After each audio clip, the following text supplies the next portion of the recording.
For months, rumors swirled quietly through diplomatic circles in South America. Russia was no longer as committed to protecting Venezuela's regime as it claimed, but no one expected the truth to unfold in such a humiliating and decisive way. Today, the mystery is no longer whether Russia abandoned Nicolás Maduro. The only question left is why it did so deliberately. Russia had quietly positioned a significant force inside Venezuela. Not symbolic, not ceremonial, real operators, former Wagner veterans, intelligence specialists, drone instructors, electronic surveillance teams, and regime protection units. More than 120 Russian personnel, many directly tied to Russia's main intelligence directorate. In fact, their numbers exceeded even the Cuban forces tasked with Maduro's personal security. Cuba brought decades of counterintelligence experience and regime survival expertise. Russia brought the technology, the battlefield veterans, the surveillance infrastructure, and the strategic backbone. On paper, it looked like an unbreakable shield. In reality, it was already rotting from the inside. Russian operatives were positioned as Maduro's final defensive lair. Their presence symbolized just how dependent Caracas had become on Moscow. Venezuela was no longer standing on its own. It was leaning heavily on a foreign power that, as it turned out, had already decided it would not bleed for this alliance. The roots of the failure can be traced to one man, General Oleg Makorovich. His assignment to Venezuela was not a promotion. It was a quiet burial. Makorovich had built a reputation in Ukraine not for success, but for failure. He was linked to one of the early Russian groupings that collapsed during the initial phase of the full-scale invasion. His units suffered repeated setbacks. His reporting was questioned. His leadership became a liability. When Russian forces lost the only regional capital they had managed to seize, his name was attached to the disaster.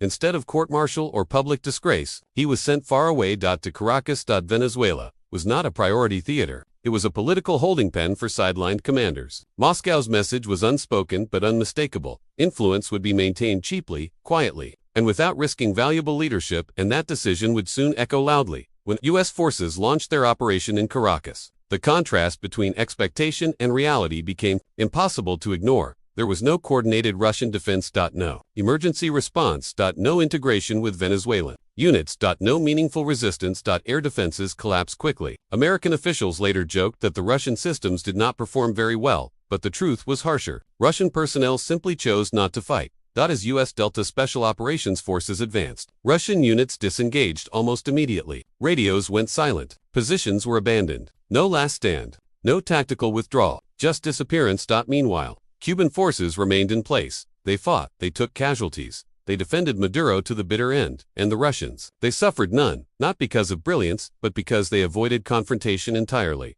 This was not panic, it was policy.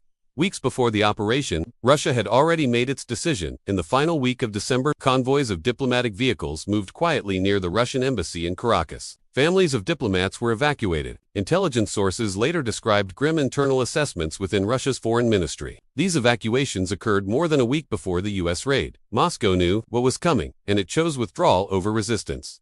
Some Russian military personnel were rotated out as well. Advisors left, families left, sensitive material left, but one man was not allowed to leave. General Makorovich requested reassignment repeatedly. He feared detention. He feared extradition. He feared becoming a political sacrifice. Each request was denied.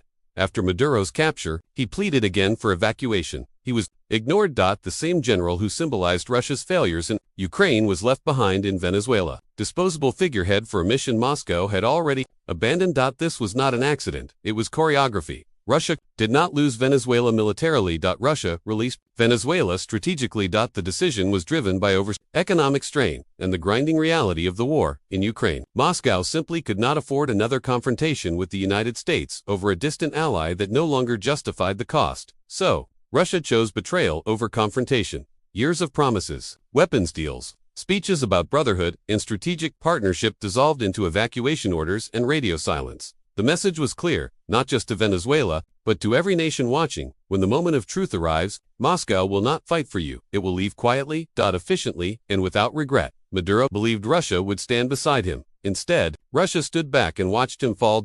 And perhaps the most brutal irony of all is that the man chosen to represent Russia's final stand in Venezuela was the same man Russia had already decided was expendable. History will not remember Venezuela as the battlefield Russia lost.